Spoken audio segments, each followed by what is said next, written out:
Hey, what's up? What's up? What's up? What's up? Gracious good morning to you, good people. It's your girl KB. You know what I do, and you know why I do it. It is Tuesday morning. It's September 16th, and it is 3:46 in the a.m.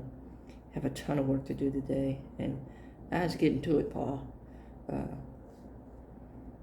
Now I'm gonna get to it in about an hour, but I want to share some thoughts that are popping into my dome. Some questions, and I just posted this one on Facebook, and I'm going to share it with you, my listening audience, my viewership.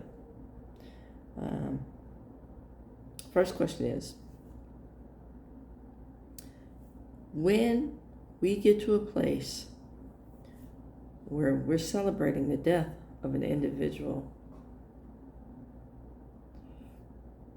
are we any better than the people and things that we're labeling as evil? It's my first thought. Second thought is, in all of our talk about nationalism and more pointedly, Christian, and I'm putting that in quotes, air quotes, because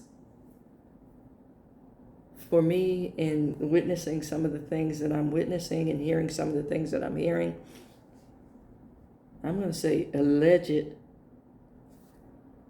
Christianity. Just like somebody is an alleged criminal until they're convicted. And there's some people who have just walked into jail cells and closed the door themselves just on how they're moving in life. But in our Christianity and what we understand, see, that's a saving statement right there. That's a statement of potential redemption. And what we understand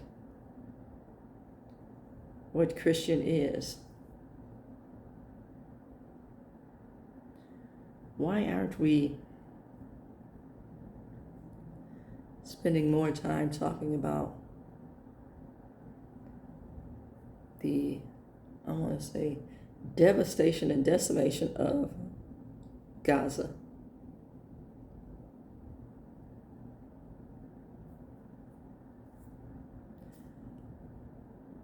And bottom line, this war is a war of sane people with different belief constructs.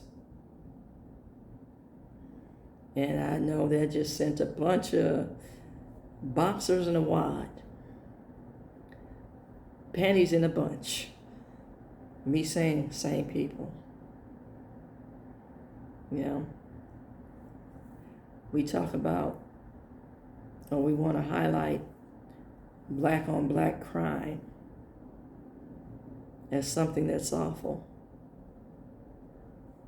But you never hear statements about school shooters, for the most part, white on white crime. That's never a statement. War in the Middle East, and foundationally it's a religious war.